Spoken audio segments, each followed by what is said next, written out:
The United States has announced new plans to rebuild the Gaza Strip, which will include residential towers and seaside resorts. However, some residents in the territory are expressing skepticism, saying the war is still going on despite the ceasefire. NTD's Jason Perry has the update.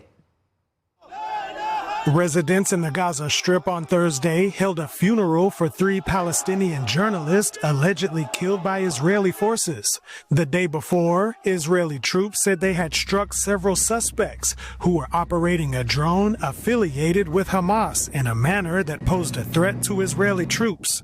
Israel said they struck the suspects and are now investigating the incident. The Israel Defense Forces also reported finding another underground Hamas tunnel in the Gaza Strip, which they say contained weapons and had 3 hideouts used by terrorists. Israel also released video showing the destruction of the tunnels, which Israel said were behind the so-called Yellow Line.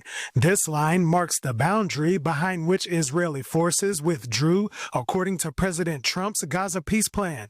Israeli troops laid yellow concrete blocks in the Gaza Strip, showing residents exactly where the line was located. However, Reuters reports that according to satellite imagery, Israeli forces moved the Yellow Line further into the Gaza Strip and then destroyed at least 40 buildings in the area. Israel has not responded to the Reuters report. President Trump's son-in-law, Jared Kushner, said there are over 60 million tons of rubble in the territory. And while at Davos, he announced a new plan to rebuild the Gaza Strip. Going forward, number one thing is going to be security. Obviously, we've been working very closely with the Israelis to figure out a way through de-escalation.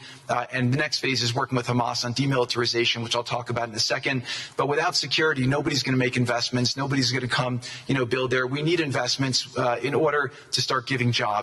He also shared a slide of a, quote, new Gaza with images of residential buildings and seaside resorts. However, some residents in the territory remain skeptical of new plans for the Gaza Strip.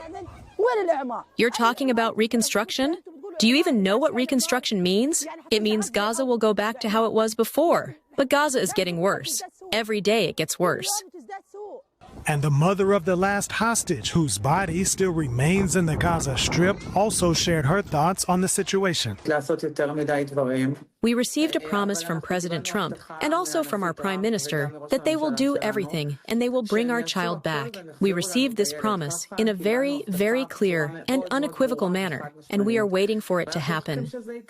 Meanwhile, the head of a new future technocratic government in Gaza announced that the Rafah border crossing between Egypt and Gaza will open in both directions next week. Jason Perry, NTD News.